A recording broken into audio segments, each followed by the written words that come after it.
Praise lord. అందరూ బాగున్నారా? యేసుక్రీస్తునందు మరి ఈ యొక్క సమయంలో కూడా మీ అందరికీ కూడా శుభాది వందనాలు తెలియజేస్తూ ఉన్నాను.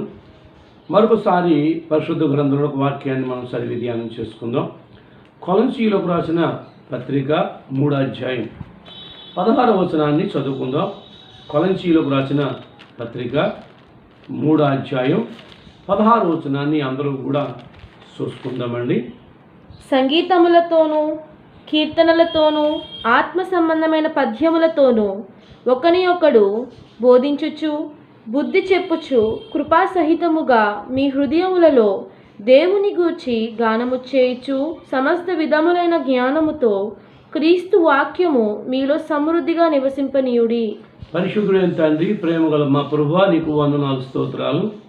చదవబడిన వాక్య భాగంలో నుంచి నాతోనూ వినుసున్న వారందరితో కూడా మాట్లాడండి, మహిమ పొందమని యేసు నామమున ప్రార్థన చేస్తున్నాను తండ్రి, ఆమేన్. ప్రభునందు ప్రియమైన దేవుని బిడ్డలారా, రాయబడిన వాక్య భాగంలో మనం చూస్తున్నట్లయితే మీ హృదయములలో దేవుని గురించి గానం చేయండి అని మాట మనం ధ్యానం చేసుకుందాం. మన హృదయాలలో గానం చేయాలి అనేది ఇక్కడ ప్రాముఖ్యమైనటి మాట. సంగీతములతో కీర్తనలతో ఆత్మ సంబంధమైన పద్యాలతో ఒకరినొకడు బోధించుచు బుద్ధి చెప్పుచు కృపా సహితముగా మీ హృదయములలో దేవుని గూర్చి గానము చేయుచు సమస్త విధమైన జ్ఞానంతో క్రీస్తు వాక్యము మీలో సమృద్ధిగా నివసింపనీయుడి అని రాయబడుతుంది. పరిశుద్ధ గ్రంథం ప్రభునందు పిల్లరా హృదయానికి ప్రాముఖ్యత ఇస్తుంది. లోకం చూసినట్లయితే భౌతికంగా ప్రాముఖ్యత ఇస్తుంది. మన యాషధారణ బట్టి, మన వస్త్రధారణ బట్టి, మన యొక్క రూపురేఖలను బట్టి ఈ లోకంలో ప్రాముఖ్యతనిస్తుంది. దేవుడు ఏమీ లక్ష్య చేయడు. దేవుడు లక్ష్య పెట్టేది ఏంటంటే మన హృదయాన్ని లక్ష్య పెడుతూ ఉంటాడు. కాబట్టి మనుషులు ఏం చేస్తూ ఉంటారంటే పై వచ్చే మాటల మీద లక్ష్య పెడతారు, పై రూపములు బట్టి లక్ష్య పెడుతూ ఉంటారు, పై ఆశధారణ బట్టి వస్త్రధారణ బట్టి లక్ష్య పెడుతూ ఉంటారు. కానీ బైబిల్ ఏం చెప్తుందంటే మనుషులు ఏవి లక్ష్య పెడతాడో దేవుడు వాటిని లక్ష్య పెట్టడం అదండి. కాబట్టి దేవుడు లక్ష్య పెట్టేది ఏంటి అంటే దేవుని మరి ఉద్దేశం ఏంటంటే మన హృదయాన్ని లక్ష్య పెడుతూ ఉంటాడు. అందుకనే యేసు ప్రభు 6 కొండ మీద చేసిన ప్రసంగంలో మత్తయి సువార్త 5వ అధ్యాయం చెప్పబడుతుంది, మీ హృదయ శుద్ధి గలవారు ధన్యులు, వారు దేవుని చూసెదరు అంటాడు. అంటే హృదయాన్ని ప్రాముఖ్యతనిస్తూ ఉన్నాడు. ప్రియ దేవుని బిడ్డలారా, మన హృదయం ప్రాముఖ్యమైంది. మన హృదయానికి దేవుడు ప్రాముఖ్యత ఇస్తున్నాడు. దేవుణ్ణి గానం చేయటం, దేవుణ్ణి స్తుతించడం, దేవుణ్ణి ఆరాధించడం అన్నీ ఈ పెదాలతోటే అయినప్పటికీ అది మన హృదయంలో నుండి రావాలంటున్నాడు. మన హృదయంలో నుండి ఆ గానం రావాలంటున్నాడు. మన హృదయ అంతరంగంలో నుండి గానాన్ని కోరుకుంటున్నట్లుగా పరిశుద్ధ గ్రంథమైన బైబిల్ తెలియజేస్తూ ఉంది. ప్రభునందు పిల్లరా, యేసు ప్రభు అంటాడు ఒకసారి, ఏమంటాడంటే మార్కు సువార్త 7వ అధ్యాయం 6-7 వచనాలు చదువుకుందాం. మార్కు సువార్త 7వ అధ్యాయం 6-7 వచనాలు చదువుదాం. అందుకు ఆయన వారితో ఇలాగు చెప్పెను, ఈ ప్రజలు పెదవులతో నన్ను గణపరచుదురు గాని ఈ ప్రజలు ఇశ్రాయేలు గురించి ఆ రోజున యేసు ప్రభు చెప్పే మాట, పెదాలతో గణపరుస్తున్నారు గాని వారి హృదయము నాకు దూరముగా ఉన్నది. అదండి, దేవుడికి ఏది కావాలంటే హృదయం కావాలి. హృదయమేమో దూరంగా పెట్టుకుని ఓన్లీ పెదాలతో అల్లుతున్నారన్నమాట. పెదాలతో గానం, పెదాలతో పాటలు, పెదాలతో మాటలు, పెదాలతో స్తుతులు ఆయనకి ఇష్టమైనవి కావు. హృదయం దూరంగా పెట్టుకుని ఈ పెదాలతో నన్ను ఎలా కనపరుస్తున్నారు? నాకు కావలసింది హృదయంలో నుండి మనం గానం చేయాలని పరిశుద్ధ గ్రంథం చెప్తుంది. అంతేకాదు 7వ వచనంలో కూడా వారు మానవులు కల్పించిన పద్ధతులు దైవోపదేశములని బోధించుచు నన్ను వ్యర్థముగా ఆరాధిస్తున్నారంట. వ్యర్థముగా ఆరాధిస్తూ ఉన్నారు, అనవసరంగా ఆరాధిస్తున్నారు, అనవసరంగా నన్ను మరి తలపెడుతూ ఉన్నారు. కనుక అనవసరము వ్యర్థముగా ఆరాధన చేస్తున్నారు. అంటే పెదాలతో చేసిన ఆరాధన వ్యర్థము, పై చేసే ఆరాధన వ్యర్థము, పై గానాలు స్తుతులు వ్యర్థము. వాద్యాలు ఎంత బాగా అయినా మనము వాయించవచ్చు, సౌండ్ సిస్టమ్ ఎంత పెద్దదైనా మనం పెట్టుకోవచ్చు, ఎంత గంభీరమైన స్వరాలతోనైనా దద్దరిల్లినట్లుగా పాటలు పాడవచ్చు. కానీ హృదయం దూరంగా ఉంటే ఏంటండి ప్రయోజనం? మన హృదయాన్ని ఆయన చూస్తున్నాడు, మన హృదయంలోకి చూస్తూ ఉన్నాడండి. అందుకనే బైబిల్ గ్రంథం చెప్తుంది, సామెతల గ్రంథం 23వ అధ్యాయం 26వ వచనంలో ఒక మాట రాయబడుతుంది. 23:26లో నా కుమారుడా నీ హృదయాన్ని నాకు ఇయ్యి, నా మార్గములు నీ కన్నులకు ఇంపుగా ఉండనిమ్ము. నా కుమారుడా, నా కుమార్తె, నీ హృదయం కావాలమ్మా, నాకు హృదయం నాకు కావాలి. దేవుడండి మనిషిని చేసినప్పుడు మనకి ఏదైతే అవసరమో మనం బ్రతకటానికి అవసరానికి మించింది పెట్టాడండి మనలో దేవుడు. అర్థమైందండి? ఎంతైతే అవసరమో, ఏవైతే అవసరమో అన్నీ కూడా అవసరానికంటే మించి పెట్టాడు. అవును పిల్లరా, మనకి మరి డాక్టర్లు చెప్తున్నట్టు మన 2 కిడ్నీలు ఉంటాయి, కానీ మనిషి బతకటానికి ఓ కిడ్నీ సరిపోద్ది. అంటే మనుషుడు ఎప్పుడైనా తన యొక్క అవిధేయత వల్ల ఆ కిడ్నీ పాడు చేసుకుంటే 2వ కిడ్నీ పనిచేద్దని 2 పెట్టాడు. అందులో కొన్నిసార్లు ఎవరికైనా కిడ్నీ పోతే కుటుంబంలో నాదొకటి ఇచ్చేస్తానని చెప్పి ఇచ్చేస్తారు, అంటే దాంతో బతికేయచ్చు అని డాక్టర్లు అంటారు. కానీ 2 ఎందుకు పెట్టాడు? నీ క్షేమం కోరి, నా క్షేమం కోరి. అర్థమైందండి? 2 కళ్ళు పెట్టాడు, ఒక్క కన్నున్నా బతికేస్తాం, చూసేస్తాం, వెళ్ళిపోతాం. కానీ మన యొక్క అవిధేయతల వల్ల ఏదన్నా పోగొట్టుకుంటే ఓడిపోతూ ఉంటుంది. ఒక సొమ్మున్నా సరిపోద్ది, 2 పెట్టాడండి. ఇలా మనం చూసుకుంటూ పోతే దేవుడు ఎంత కృప కలవాడో మనకు అర్థమవుతుంది. కానీ హృదయం మాత్రం ఒకటే పెట్టాడు. హృదయం ఒకటే. హృదయం ఎందుకు అంటే దేహము దేవుని ఆలయము, దేవుడు ఆ ఆలయంలో నివసించినట్లుగా హృదయం అనేది మనిషికి హృదయం ఇచ్చాడు. ఆ హృదయం ఎవరి కొరకు? ఆయన కొరకు మాత్రం పెట్టుకున్నాడు. చూడు, ఇల్లు కట్టుకుంటారు, ఇది బెడ్రూమ్ అండి, ఇది మాస్టర్ బెడ్రూమ్ అండి, ఇది చిల్డ్రన్ బెడ్రూమ్ అండి, ఇది వంట కాదండి, ఇది దేవుడు కదండి అంటారు. కాబట్టి గమనించండి, దేవుడు ఇక్కడ ఈ భూమి మీద ఒకవేళ దేవుడికి గది లేకపోయినా పర్లేదేమో, కానీ నీ హృదయంలో మాత్రం ఆయన గదెట్టుకున్నాడు. అందుకునే ప్రకటన గ్రంథం 3వ అధ్యాయం 20వ వచనంలో ఇలా చెప్పబడుతుంది, హృదయం అనే తలుపునొద్ద నిలబడి ఆయన తట్టుచున్నాడు. ఎవడైనను, మళ్ళీ చదవాలి, ఇదిగో నేను తలుపునొద్ద నిలుచుండి తట్టుచున్నాను, ఎవడైనను నా స్వరము విని తలుపు తీసినడల, తలుపు తీస్తే నేను అతని యొద్దకు వచ్చి అతనితో నేను నాతో కూడా అతడు కలిసి భోజనం చేయుదుము. ఎక్కడ తడుతున్నాడు ఆయన? నీ హృదయాన్ని తడుతున్నాడు. తలుపు తీరేనాయనా నేను వస్తాను. బలవంతంగా రాడండి. బలవంతంగా వచ్చేవాడు దొంగోడు వస్తాడు బలవంతంగా. నువ్వు నిద్రపోయినప్పుడు, నువ్వు లేనప్పుడు చూసి వాడు కన్న వేయడానికి వస్తాడు. కానీ యేసు ప్రభు హృదయం ఆయనదే, ఆయనకి అధికారం ఉంది రావడానికి, కానీ నీ పర్మిషన్ కావాలి. ఆయన తడుతున్నాడు, ఆయన తలుపు తడుతున్నాడు అండి. ఆయన తలుపు ఎందుకు తడుతున్నాడు? నువ్వు తీస్తే వస్తాడు ఆయన. నువ్వు తలుపు తీసి ఆహ్వానిస్తే వస్తాడు. నువ్వు తలుపు తీయకుండా ఆహ్వానించకపోతే ఆయన రాడు. ఆయన ఎప్పుడైతే నీ హృదయంలోకి వస్తాడు, హృదయం అనేది కేంద్రం. కేంద్రంలో రిలీజ్ అయిన మాటలన్నీ రేడియోలో మనకు వినపడతాయి. కేంద్రంలో రిలీజ్ అయిందంతా కూడా టీవీ ద్వారా మనం చూస్తూ వీక్షిస్తున్నాం. అలాగనే మనము కేంద్రం ఇది. మన దేశానికి కేంద్రం ఢిల్లీ పార్లమెంట్ కదా.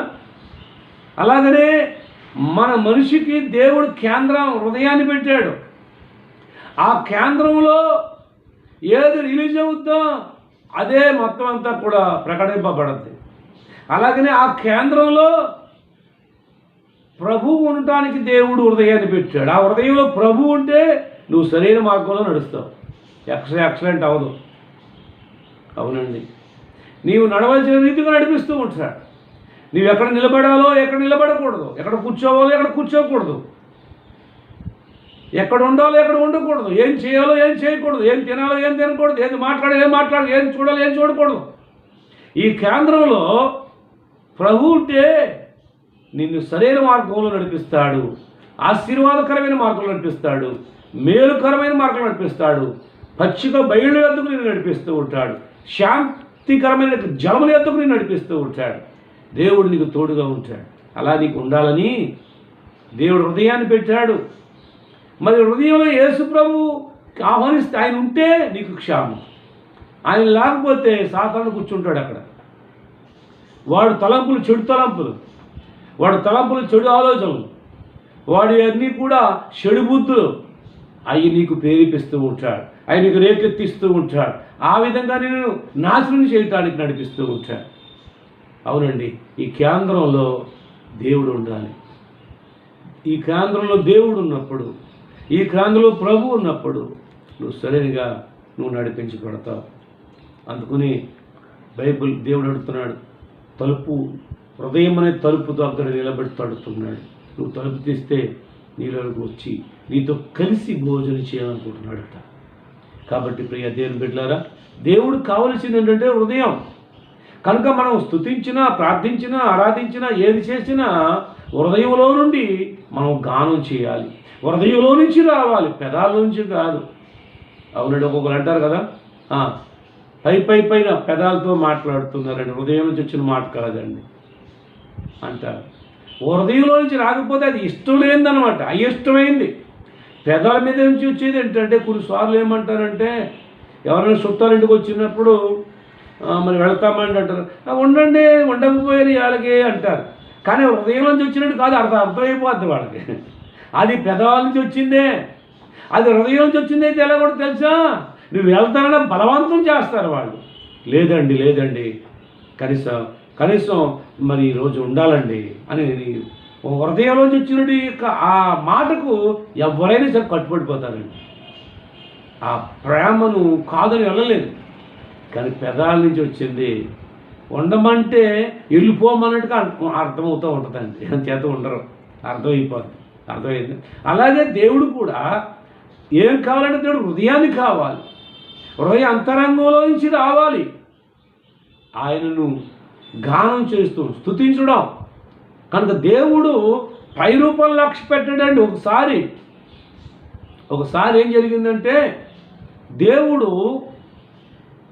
ఒక సేవకుడితో చెప్పాడు, నువ్వు వెళ్ళి ఇప్పుడున్న రాజు నాకు అయిష్టంగా ఉన్నాడు, అతను తొలగించి మరొక రాజుని నేను ఏర్పాటు చేసినట్లుగా నువ్వు బెత్లెహేము వెళ్ళి ఇదిగో అక్కడ యెషయా ఇంటికి వెళ్ళు, వారి కుమారులో ఓ కుమారుని నేను చూపిస్తాను, ఆయన అభిషేకం చేయి అని దేవుడు చెప్తాడు.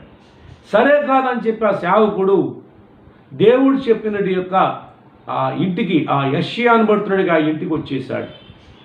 ఇంటికి వచ్చిన తర్వాత మీ అబ్బాయిలు నాకు ఒకసారి కావాలి చూపించండి అని చెప్పి అంటాడు.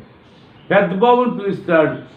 ఆహా, ఎత్తరగా ఉన్నాడు, బలముగా ఉన్నాడు, హైట్గా ఉంది అని ఎత్తడే అవుతుంది అని, ప్రభువా అభిషేకం చేసేయమంటావా అంటే దేవుడు అంటాడు,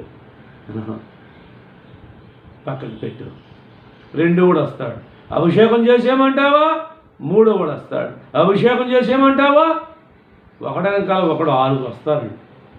వాళ్ళ అన్నదమ్ములు 8 ఒకడు చనిపోయాడు, ఒకడు గొర్రెలు కాస్తూ ఉన్నాడు కడసారి వాడు. 6 వచ్చేసారు కానీ 6 పక్కనెట్టాడు. ఇంకా ఉన్నారేమో అడుగు, వీళ్ళెవరో కాదు, వీళ్ళెవరు నేను తోసేసాను. కడసారి వాడు ఉన్నాడండి పొలంలో. పిలవమను అంటే అప్పుడు ప్రభు ఏం మాట్లాడంటే చూడండి, సమూయేలు మొదటి గ్రంథం 16వ అధ్యాయం 7వ వచనంలో చూస్తే ఒక మాట రాయబడుతుంది.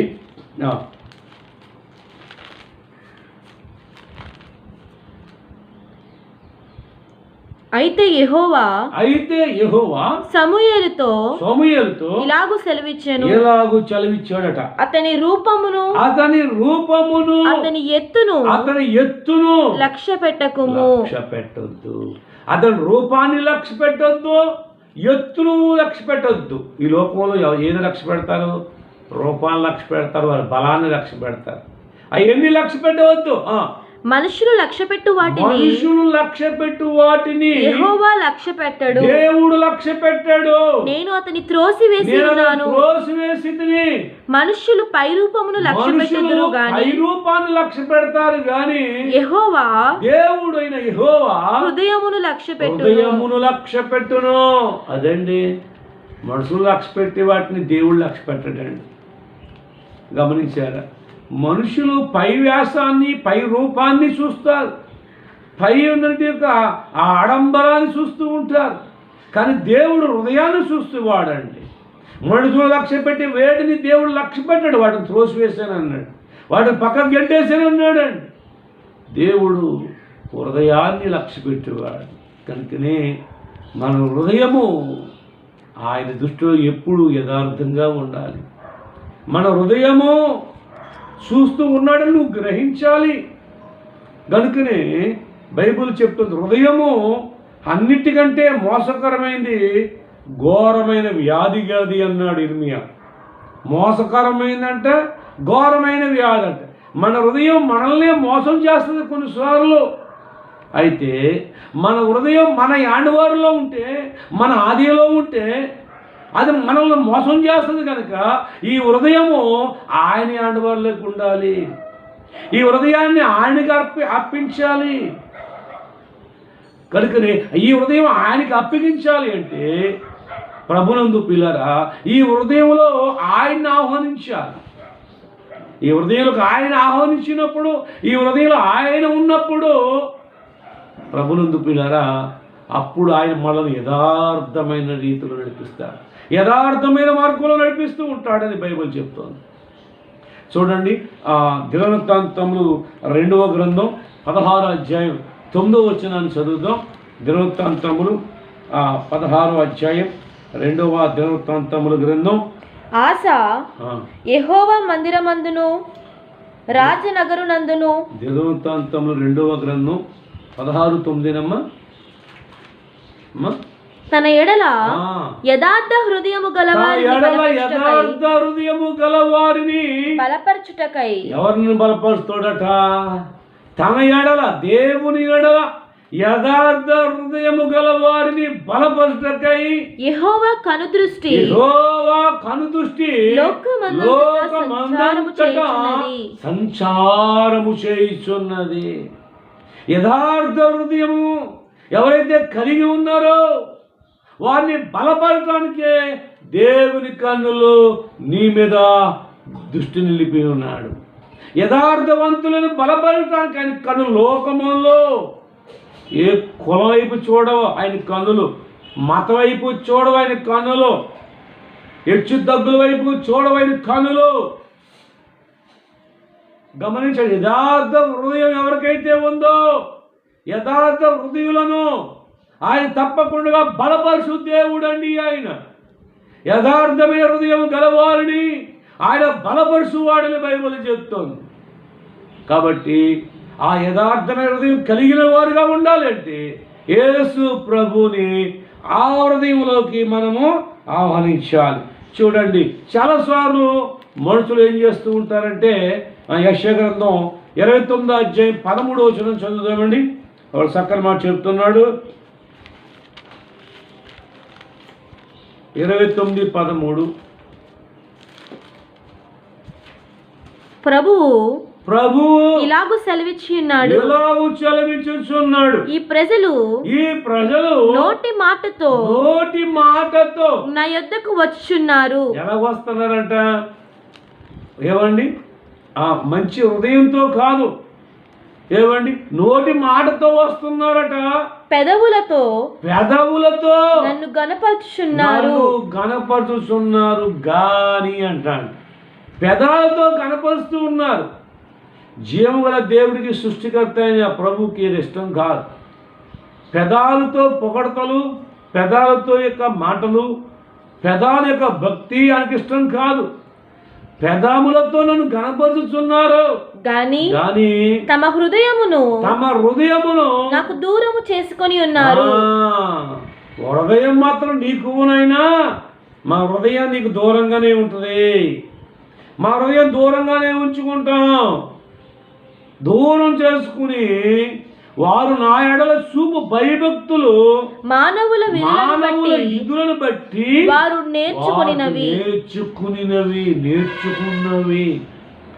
నేర్చుకునే ట్రైనింగ్ ఇస్తారండి. కొన్నిసార్లు కోర్టులో లాయర్స్ కూడా ఎలా మాట్లాడాలో, ఇలా మాట్లాడాలి, ఇలా మాట్లాడాలి, అలా మాట్లాడకూడదు. ఇంకా మనం ఏం చెప్పడానికి వీల్లేదండి. వాళ్ళు ఏదంటే ఆ విధంగానే ట్రైనింగ్ ఇవ్వి ఆ రకంగా చెప్పాలంతే. ఒకసారి అలాంటి పరిస్థితి వచ్చింది.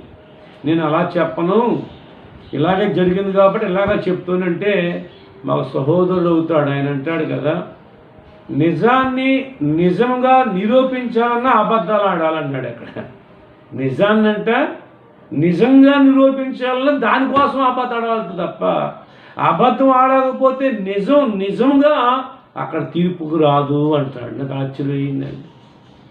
అవును, ప్రభునందు పిల్లల నేటి కాలం లోక పరిస్థితి అలాగుంది. ఏమండి, ఈ లోక పరిస్థితి ఎలాగుందో తెలుసా అండి? చూడండి, ఇర్మియా గ్రంథంలో నుండి 9వ అధ్యాయంలో ఒక చక్కని మాట రాస్తాడండి. ఈ లోక పరిస్థితి ఎలాగున్నాయో చెప్తూ ఉంటాడు. చూడండి,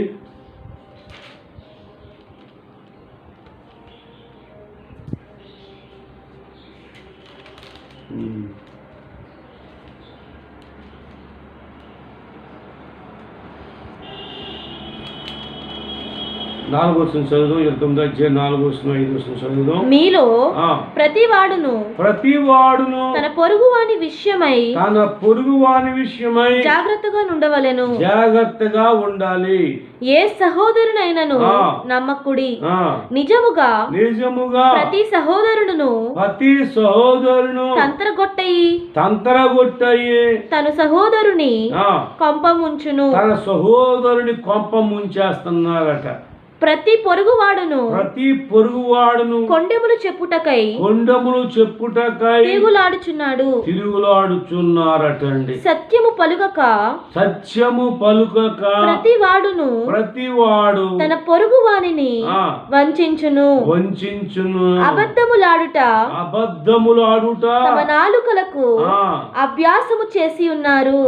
ఎంత భయంకరమైన దినాలండి, ఎంత భయంకరమైన పరిస్థితులండి. కనుక మనుషులు ఆ విధంగా ఉన్నారు.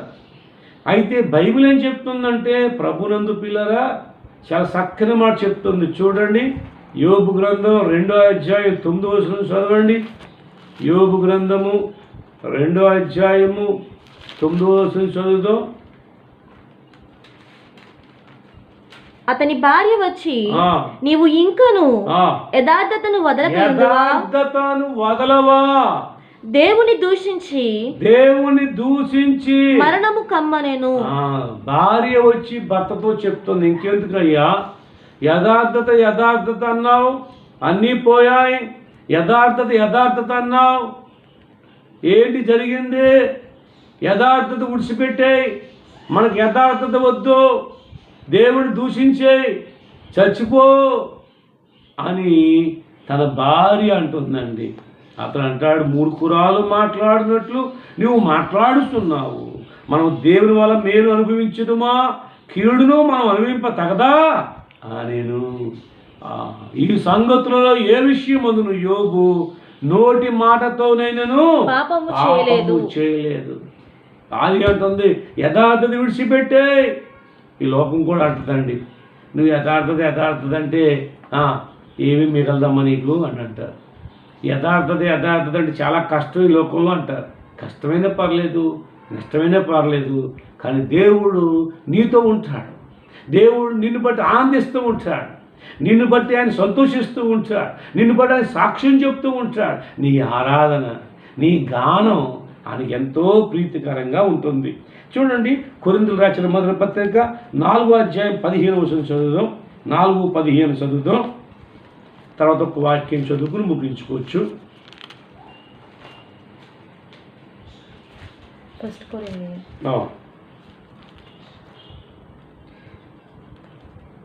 14:15 ఫస్ట్ కొరింథీ 14వ అధ్యాయం 15వ వచనం.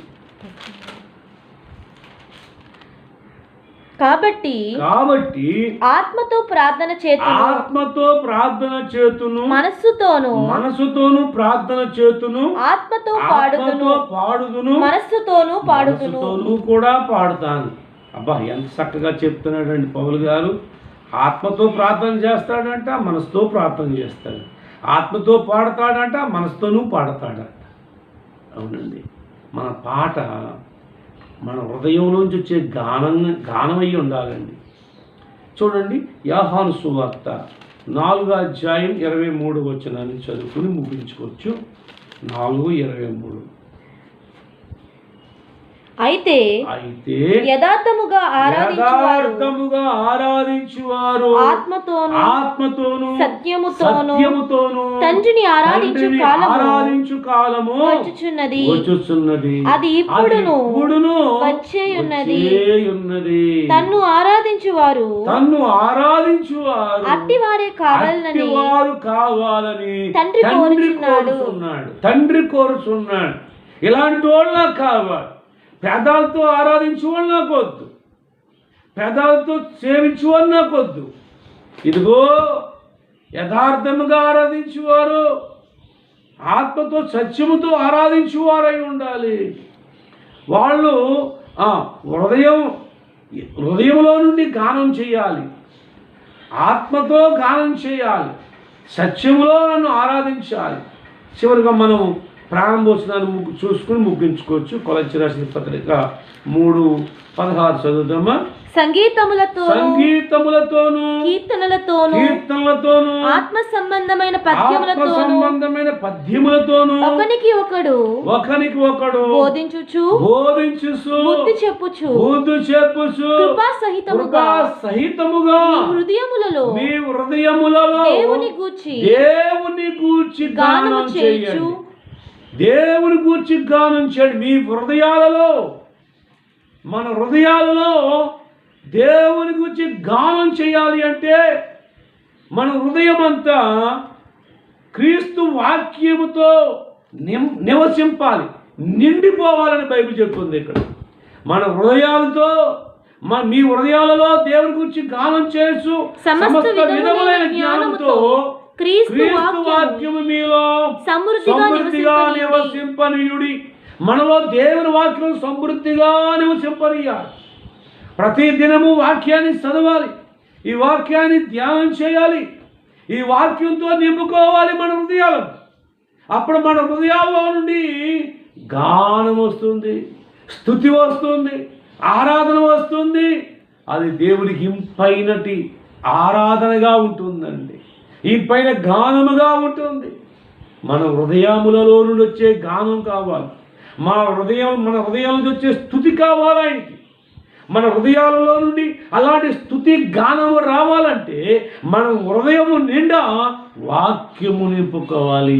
ఈ వాక్యము యేసు క్రీస్తు అయి ఉన్నాడు కనుక వాక్యము మనలో ఉన్నప్పుడు, మన హృదయంలో ఉన్నప్పుడు క్రీస్తు మన హృదయంలో ఉండి మనకు హృదయంలో నుండి చక్కని గానం, స్తుతి రావటానికి మరి దేవుడు సహాయం చేస్తాడు.